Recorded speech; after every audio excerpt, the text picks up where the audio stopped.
Every Sunday night, my wife locked the basement for 5 hours. For 10 years, I never questioned it. Sunday nights were always the same.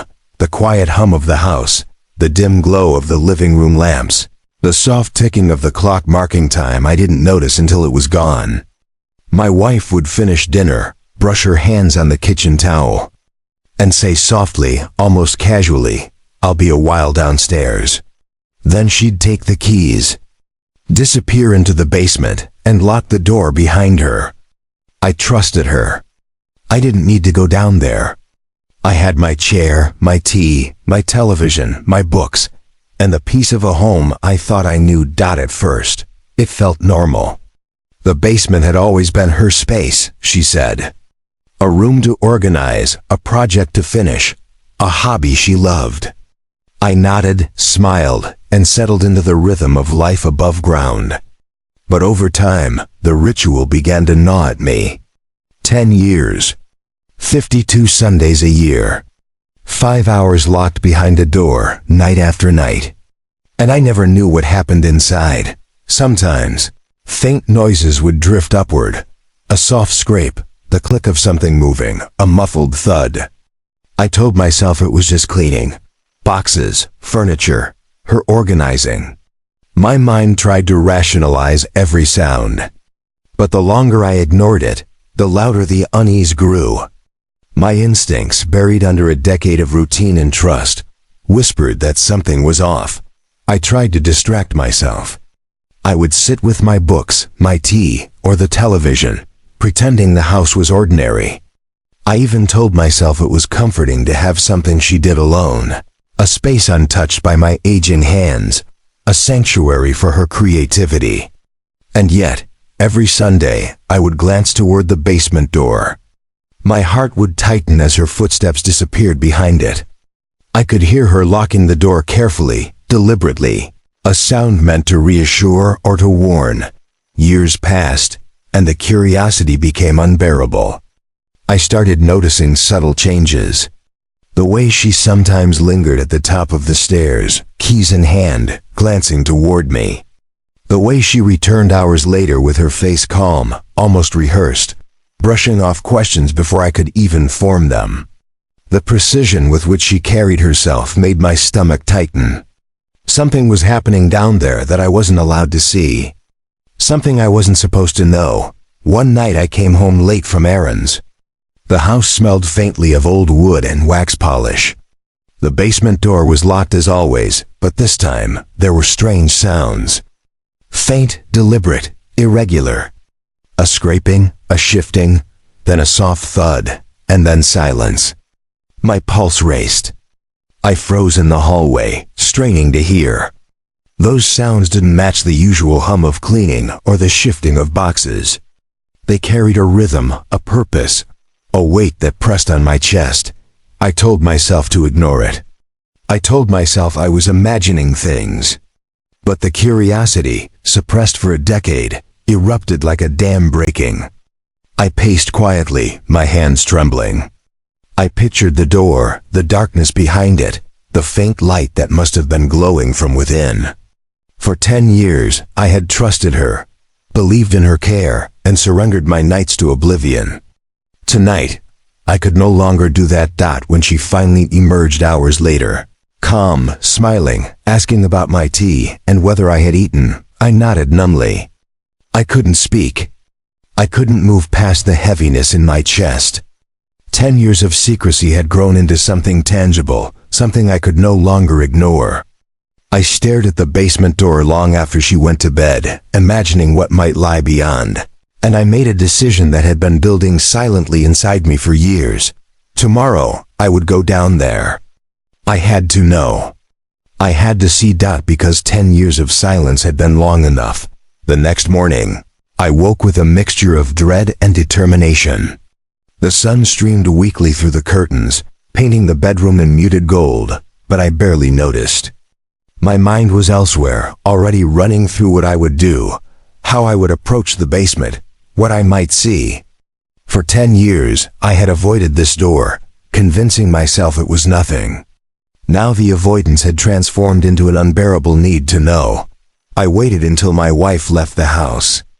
She had her routine morning errands, a walk around the neighborhood, perhaps coffee with a friend. I watched her go from the window, her figure moving gracefully despite the years, completely unaware of the storm brewing behind my calm exterior. The moment the front door clicked shut, I felt my pulse quicken. 10 years of patience, 10 years of quiet observation, had led to this single point. I approached the basement door slowly, every sense alert. The key still hung in its usual spot, and I hesitated only briefly before taking it.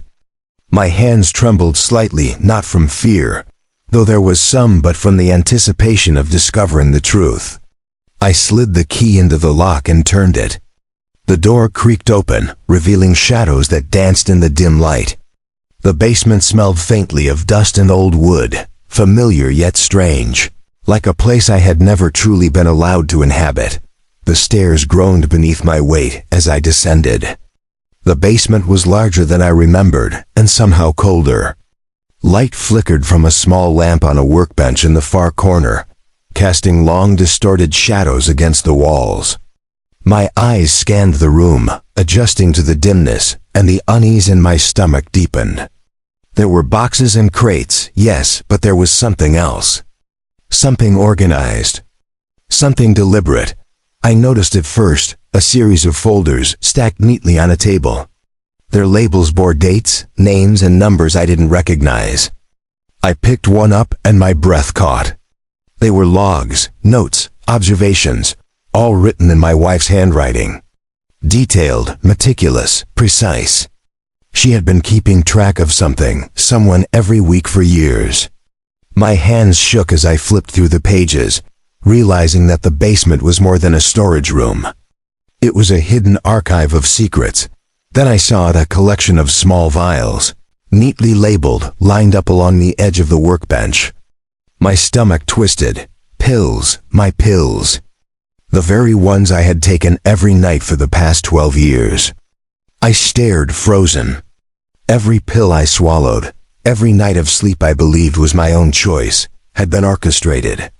She had been controlling me, measuring my rest, my compliance, my awareness. And now, the full weight of that realization hit me. 10 years of my life had been carefully managed, silently stolen. I sank onto a wooden chair, my mind racing. Why? Was it money? Was it control? Was it some warped sense of care? I scanned the basement again, taking in the meticulous setup files, vials, notes, charts. Everything pointed to the same thing. I had been the subject of her plan, a participant in her scheme without consent or knowledge. I felt anger, yes, but even more, an icy clarity. Then I heard a soft noise behind me. Footsteps, careful, almost measured. My pulse spiked. I turned slowly. My wife stood there, her face calm, almost serene, as if she had been expecting me all along. "You shouldn't be down here," she said softly, her tone eerily gentle. But I could see the shift in her eyes, a flicker of concern, or was it fear? She had never considered that I might wake up. I stood, my body rigid with tension.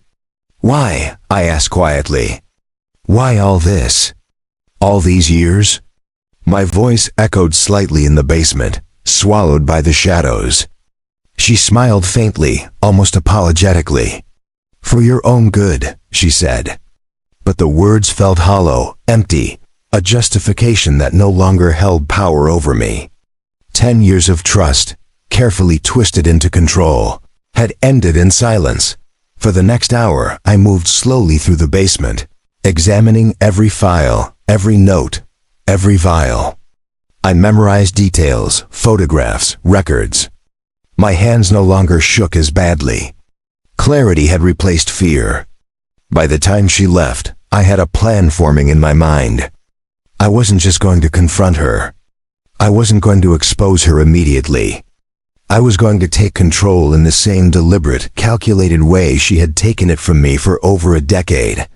I climbed the stairs finally, the basement door closing behind me with a soft thud. The house above seemed different now, unfamiliar. like I had stepped into someone else's world and reclaimed it piece by piece. And as I sat at the kitchen table, alone, going over everything I had uncovered, I realized one thing: the game had changed. I was awake now, fully awake, and there was no going back. The days that followed were a careful balance of appearances and preparation. I returned to my routine above ground, moving slowly, acting the part of the oblivious husband. My wife noticed nothing, or so she believed. She continued her Sunday rituals, locking the basement door, performing her chores with her usual calm, believing that I remained asleep, uninformed, compliant. But beneath the surface, my mind was sharpening, a quiet storm building. 10 years of manipulation had forged patience and observation into something sharper than anger. I began documenting everything I had found in the basement. Every folder, every date, every observation she had recorded about me over the years was carefully photographed, cataloged, and stored in a hidden drawer beneath the floorboards. I created a timeline of her actions, her movements, her justifications. Each entry was a testament to the control she had exercised, the trust she had manipulated. I studied them meticulously, understanding her patterns, her weaknesses, and her blind spots. At night, I forced myself to stay awake. My body rebelled at first. The absence of the pills left me restless, disoriented, and haunted by memories of every Sunday night I had surrendered to unconsciousness. But gradually my mind adjusted, and clarity replaced fatigue. I watched the house like a hawk. Every creak of the stairs, every whisper, every click of a door became a signal, a code to decipher.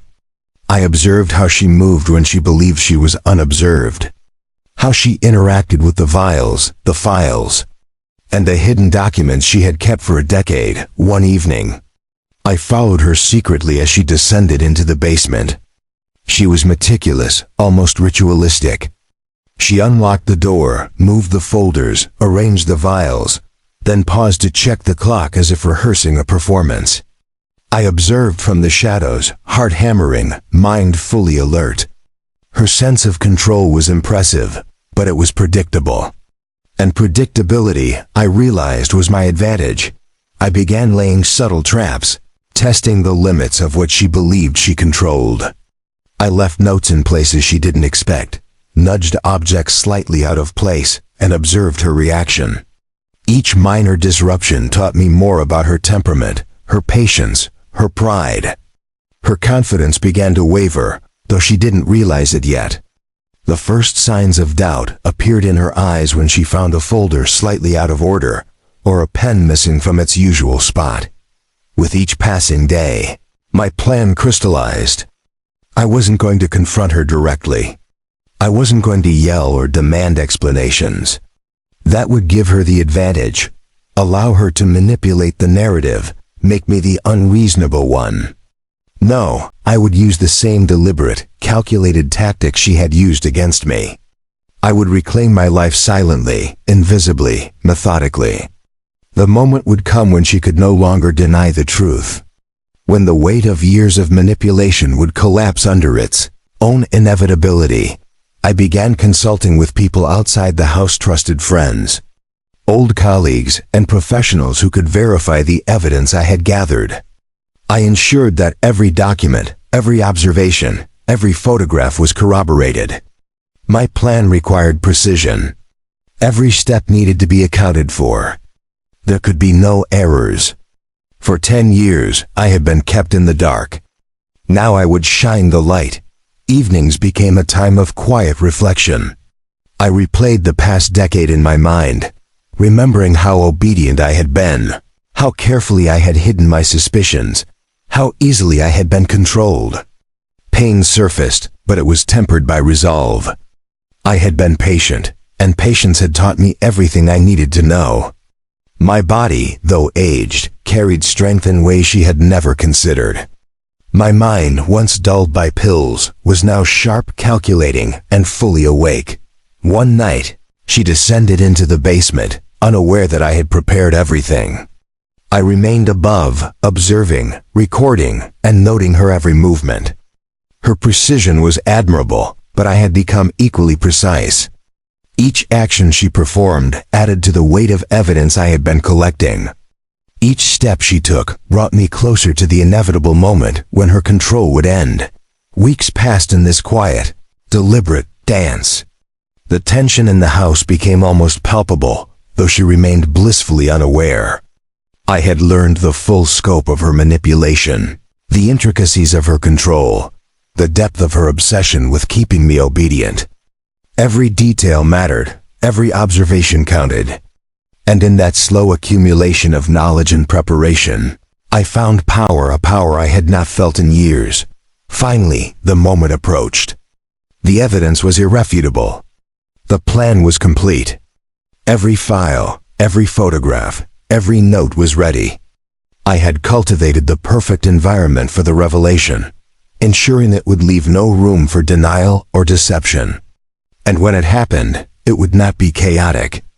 It would not be emotional in the way she expected. It would be calculated, precise, and undeniable, a mirror of the methodical control she had exerted over me for over a decade. After 10 years of secrecy, manipulation, and quiet suffering, I was ready. The stage was set, the pieces in place. I was awake, aware, and in control. And the consequences she had long avoided would now unfold with a clarity that could not be ignored. The final Sunday arrived without ceremony. No storm, no warning signs, no raised voices. The house felt almost peaceful, which made everything heavier. I sat in my chair as I always did, listening to the clock, watching the light shift across the walls. My wife moved through the kitchen with her usual calm efficiency, preparing dinner, asking small, ordinary questions. If there was fear inside her, she hid it well. For 10 years, she had perfected that skill. After dinner, she followed the ritual I knew by heart. She gathered the keys. She glanced at me, just for a second longer than usual. "I'll be downstairs," she said. Her voice was steady, confident. She locked the basement door behind her, believing the night belonged to her, as it always had. I waited, not 5 minutes. Not 10, I waited an hour. Long enough for her to settle into her routine. Long enough for her to believe the world above had gone quiet again. Then I stood up, my body stiff but my resolve unshaken, and walked to the basement door. I didn't need to break it down. I had taken my time. I had prepared. The key turned easily in the lock. When I opened the door and stepped inside, she froze. She stood in the center of the basement, surrounded by her files, her notes, her carefully arranged system of control. For the first time, the room looked exactly like what it was. Not a workspace. Not a project. A cage built out of paperwork and quiet decisions. She stared at me as if I were a ghost, something that wasn't supposed to be awake, much less standing in front of her.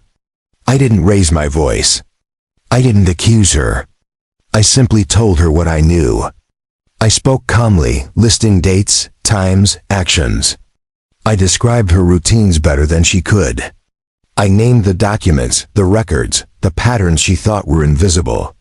With every word, her certainty crumbled. She tried to interrupt me once, then stopped when she realized it was useless. The truth didn't need her permission anymore. She said she did it out of love. She said she was afraid of losing me. She said she only wanted to keep things stable. I listened without reacting. I had already walked through those justifications in my own mind weeks earlier. Love that removes choice is not love. Care that relies on control is not care. It is fear dressed up as responsibility. I told her I had copies of everything. That other people knew. That decisions had already been set in motion. I didn't threaten her. I didn't need to. The realization settled over her slowly, like a heavy blanket she could no longer push away. For the first time in 10 years, she wasn't managing the situation. She was standing inside it. That night, I didn't sleep upstairs. I packed a small bag and left quietly, not out of anger, but out of necessity. Some spaces cannot be reclaimed. They must be abandoned. The house behind me felt smaller than it ever had, filled with echoes of nights I had slept through without knowing what I was surrendering. The weeks that followed were difficult, but honest. My body adjusted. My mind steadied. I faced doctors, paperwork, and long conversations I should have had years earlier. Each step was exhausting, but real. For the first time in a decade, my days belonged to me. My nights were restless, but they were awake. I learned to sit with discomfort instead of numbing it. I learned that clarity, even when painful, is better than peace built on lies. I don't hate my wife. Hatred would be easier. What I feel instead is something quieter and heavier. An understanding of how fear can grow into something controlling, how good intentions can rot when left unchecked. I see now how easily time can be taken from you if you stop paying attention. 10 years ago, I surrendered my nights without a fight. I won't surrender another moment again. Because waking up isn't just opening your eyes. It's choosing not to close them when the truth stands right in front of you.